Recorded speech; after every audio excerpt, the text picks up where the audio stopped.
Hello mga kaibigan, ito po ngayon ang napakagandang balita dahil po ito papakita po natin, ito po yung kaganapan dyan po sa may Liwasang Bonifacio na kung saan nagkakaroon po ang PDP Laban Meeting de Abansi, kung saan po tinatawag ang pinaka-last na isang rally para po ipadama, ipakita sa mga Pilipino ang mga mensahe ng ating ibubutong Duterte. At alam nyo ba, ito ay dinaluhan ng napakaraming mga kababayan natin mga Pilipino. At ang narinig natin ay meron din daw mga Filipino-Chinese na sumali sa gabing yon na tinawag nating Meeting de Abansi. At ito ay napakarami talaga. Okay, so para makita natin, panoorin natin ang video na ito na kung saan ay si Ipi ang nagtalumpati at talagang sinabi niya, totoo ba talagang ibubuto natin ang Duterte? Panoorin ho natin mga kababayan. Ito sa ating lahat. Ayan po. Sambayan ng Pilipinas! Ayun! Sa Lunes, Mayo 12, Yeah! araw ng pag-uusga. Yeah! Ang mag-uusga, kayong lahat, kayong sambayanang Pilipino. Yes! Ano ang nasa mga puso nyo? Ano ang nasa isip nyo? Sigaw ng mga tao. Ako, alam ko na hindi Sigaw kayo ng mga tao, Duterte. matatakot at magpapatakot doon Tama. sa kabila. Tama. Duterte kayo o hindi? Duterte! Duterte kayo o hindi? Duterte! Mahal nyo ba si Tatay Digong? Mahal nyo ba si Bibinday? Yes! Totoo ba yan? Kahit anong nangyari, hindi tayo magpapadili. Tama! Pag pinagyan kayo, tanggapin nyo. Pampamilya din yan.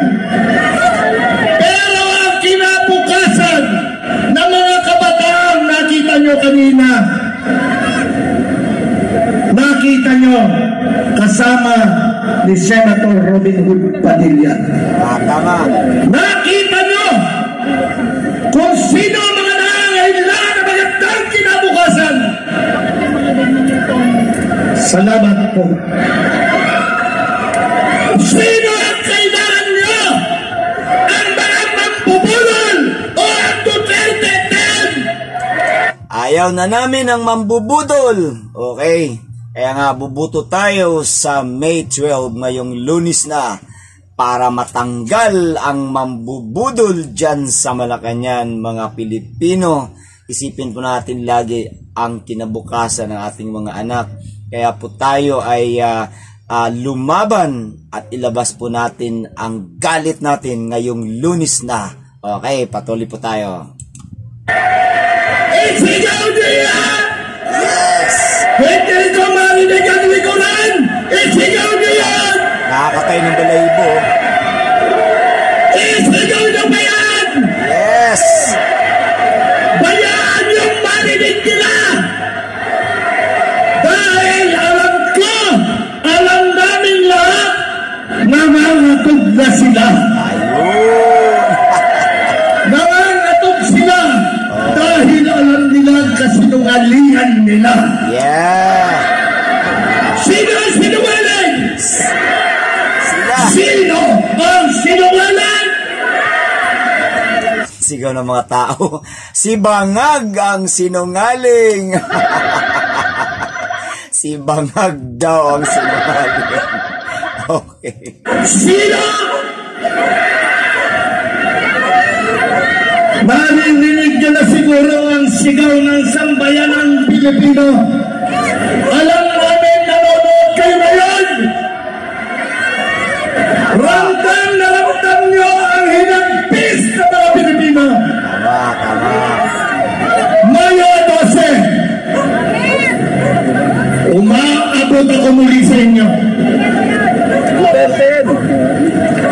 mga kaibigan, mga Pilipino, kung pinapanood nyo to, ang dami talagang tao, as in, punong-puno, nag-uumapaw ang tao dyan po sa may Liwasang Bonifacio. At uulitin ko, meron daw mga Pilipino-Chinese na sumali dyan sa meeting de Abansi ng PDP Laban. Kaya pala super daming tao at nagsisigawan. Narinig nyo naman kanina, sinabi nila wag nang magpabudol sa bangag. Narinig nyo naman. O diba, rinig na. Okay pa. Diretso! Pwede! Yes. Walang balaan! Galing sa puso niyo yan! Totoo yan! Mahal niyo si Tatay Digong!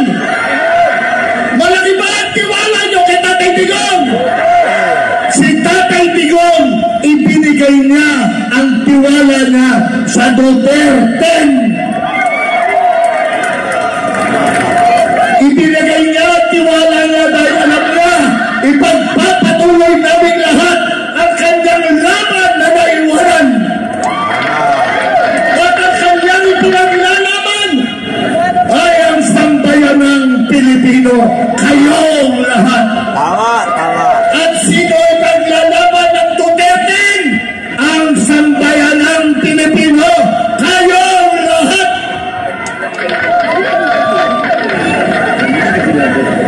May isang tanong ako sa inyo. Mahal din kita. Tutulungan niyo ba si Jenny Pagdok? Tutulungan niyo ba si Jenny Himno? Tutulungan niyo ba ang Ilocano? Raul Nasilo? Tutulungan niyo ba ang Dr. Richard Bata? Ibabalik niyo ba sa Senado? Ikagawa sa Senado? Ipaglalaban kayo? Ibabalik niyo ba sa Senado? Si Mr. Malasakit na ang daming bisyo ay magserbisyo? Grabe talaga mga Pilipino, mga kababayan. Ang dami talagang taong sumali po dyan sa may Liwasang Bonifacio isang gabi. Meeting de Abansi po ng PDP Laban. Alam mo, habang pinapanood nyo ito, talaga magtatayo ng balahibo mo. Ibig sabihin, isa lang ang ibig sabihin yan, gusto ng tao ng totoong pagbabago. Lagi nating sinasabi ito na ang bansa natin ngayon ay balot na balot ng demonyo. Diretsahan na lang po, demonyo ang nasa Malacanang. Kaya kailangan natin ipanalo, ibuto ang Duterte. Dahil yan po ang paraan, yan na lang po ang paraan para po natin maisigaw ang totoong pagbabago at makikita natin ang pagbabago nitong bansa na nabalot ng demonyo. Tuloy natin. Panalo ba natin si Calibre 38? Congressman, senador na ngayon, Rodante Marcoleta! Ang pastor ng sambayan ng Pilipino! Pastor ang Palagi! This incredible mold remover. Okay mga kaibigan, pause muna tayo. Makikita naman talaga natin dito na ang mga talaputaga ay talagang nag-uumapaw dahil gusto talaga nilang pumunta sa ganung rally. Okay? So, makikita talaga natin dito na ang sigaw ng taong bayan ay Duterte. Okay? Duterte. Pati po si AP ay talagang ibinuhusan niya. Napakalakas niyang boses. Okay? Ang matapang! Ang matatag! Ang matalino! Abogado! Atty. Vic Rodriguez! Boboto nyo! Iboboto nyo ba? Paano naman ako? Boboto nyo ba ako? Tawa na tawa yung mga tao. Kasi siya pala ang pinakalas. Boboto ka namin. Iboboto ka namin, Felix Salvador. At mahal na mahal ka ni Chris Aquino. Mahal ka pa rin ni Chris Aquino. Okay, panoorin. Wala kayo sa akin. Ito, tandaan nyo. Si Philip Salvador ay hindi abogado, hindi doktor, hindi engineer. Ako po ay artista lamang. ako yung artistang magiging epektibong maglingkod at magbigay ng serbisyo sa sambayanang Pilipino. Kandidato bilang Senador ng Republika ng Pilipinas, numero 58 sa balota, Duterte! Duterte! Duterte! To God be the glory and honor. Mabuhay ang Pilipinas!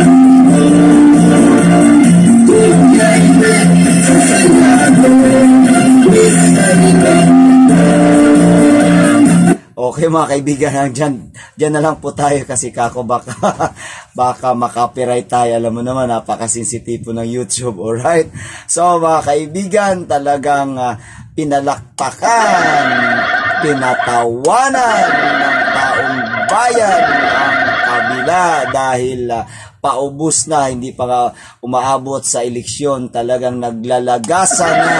Okay, tama yung kanta ni Vice Ganda na Bongbong Panis. Ayan, nakita nyo naman sa aking vlog na talagang umabot na ngayon ng 230 views. Okay, so Bongbong Panis. At sa kabila naman ng ating PDP Laban Meeting Laban si Jan sa Liwasang Bonifacio, ito ang ating ibigay. Ayan, napakaganda po ng talumpati ni Philip Salvador. Mga kaibigan, seryosohin na po natin ito. Ilang araw na lang po, 2 tulog na lang, at tayo po ay maninindigan at kailangan po tayong bumuto. Lagi niyong tandaan na ang boto natin ay napakasagrado. Ang boto na yan ay para po sa kinabukasan ng ating bayan. Dahil sa mga oras na ito, hindi na po natin alam kung magkano na po ang kanilang nanakaw na pera sa taong bayan. Sa mga oras na ito, ewan ko na lang kung si BP Sara ay maging presidente ngayong taon na to. Hindi ko alam at hindi natin alam kung may pera pa ba ang ating bansa dahil dinala na ng demon. So palakpakan natin isang demons ngayon. Bakit? Dahil sa after ng May 12 sila po ay matatanggal na. Ayun. Tanggalin natin ang mga tarantado. Tanggalan natin ang mga bumaboy sa Pilipino. Ayan mga kapatid. Okay? So, ito po ay paalala sa atin. Sana naman ay naisa-isip natin na ang parating natin na eleksyon ay lagi nating ilagay sa ating isip na ito po ay ang totoong pagbabago ng ating bansa. Okay? Pagbabago dahil ang nangyayari ngayon sa ating bansa ay ipinamulat sa atin na hindi po mahirap pala na bansa ang Pilipinas. Hindi po ang Pilipinas, hindi po bansa na patay gutom. Hindi po patay gutom ang ating bansa, napakayaman pala ng ating bansa. Kaya lang po, wala ho tayong matanggap na tinatawag benepisyo para sa lahat. Kumbaga, kung sino ang nasa taas, kanya-kanya silang nakawan. Yan ang hindi na po natin pwedeng hayaan na mangyari sa ating bansa. Kaya mga Pilipino, hindi nyo man ako kilala, nakilala nyo man ako dito sa vlog na ito, Mr. Latigo TV, pero ako po ay kumakatok sa inyong puso. Saan man kayo ngayon, nasa Luzon baka ako ngayon, Visayas o Mindanao o nasa ibang bansa, abay magtulungan po tayo. Tulungan po natin ang bansa dahil lugmok na po tayo sa kahirapan. At kung mahilig kayo magta-travel sa ibang bansa, lalong-lalo na po dito sa karatig natin na kapitbahay dito po sa Asian countries, makikita nyo na talagang ang Pilipinas ay napag-iwanan na po. Bakit napag-iwanan? Dahil ang ating bansa ay balot na balot ng demonyong mga kawatan na ganer sa kanilang kademonyuhan. Yan ang lagi nating iisipin. Kaya bumoto tayo ngayong May 12 this coming Monday. Okay? Huwag kayong matakot mga kaibigan, mga Pilipino. Bantayan natin. Huwag ho tayong umalis sa presinto. Diyan lang ho tayo sa labas. Bantayan po natin na abot sa ating makakaya na kailangan maitali.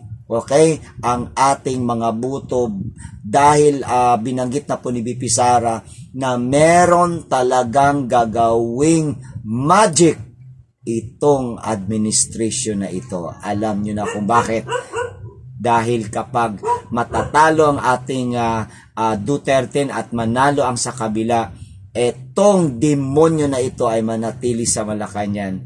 Lagi nating tandaan, maninindigan tayo, makibaka, lumaban at huwag matakot. Makibaka, huwag matakot. Okay?